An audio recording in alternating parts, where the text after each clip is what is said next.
আল্লাহ তাআলা রব্বুল আলামিন কিয়ামতের ময়দানে মিজানের দাঁড়পাল্লাকে দাঁড় করাবেন এবং একদিকে বান্দার নেক আমলগুলো দিবে, অপরদিকে বান্দার খারাপ আমলগুলোকে দিবে। যদি বান্দার নেক আমলের দিকে দাঁড়পাল্লা হেলে যায় তাহলে যালিকা হুমুল মুফলিহুন, তারাই হবে সেদিনকার সফলকামী জান্নাতি। বলেন সুবহানাল্লাহ। আর যদি সেদিনকার ওমান খফফাত মাওয়াজিনুহু ফাউলাইকা আল্লাযীনা খাসিরু আনফুসাহুম বিমা কানু ইয়াজলিমুন, আর সেদিন যাদের নেকির পাল্লা হালকা হয়ে গুনার পাল্লা ভারী হয়ে যাবে, সেদিন তারা নিজেরা আফসোস করতে থাকবে এবং নিজেদের ধ্বংসের কথা কামনা করবে। কেননা যালিকা হুমুল খাসিরুন, তারাই হবে সেদিনকার জন্য বিপদগ্রস্ত, ক্ষতিগ্রস্ত, জাহান্নামী। বলেন নাউযু বিল্লাহ। আল্লাহ তাআলা রব্বুল আলামিন তখন ফেরেশতাদেরকে ডাক দিয়ে বলবেন,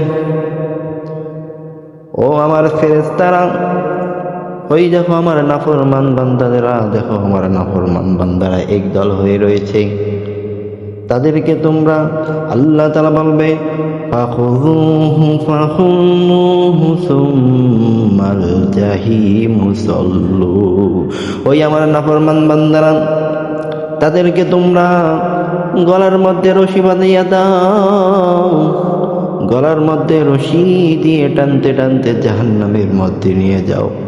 আবার ভাইরা, আমার বন্ধুগণ, নাফরমান বান্দাদেরকে যখন টানতে টানতে জাহান্নামের দিকে নিয়ে যাওয়া হবে, জাহান্নামীরা তখন বলবে, ও নাফরমান বান্দারা, তোমরা কেন আজ জাহান্নামের কাছে আসলা? তোমরা কি জানো না জাহান্নামের কথা কি তোমাদের কাছে বলতে নাই?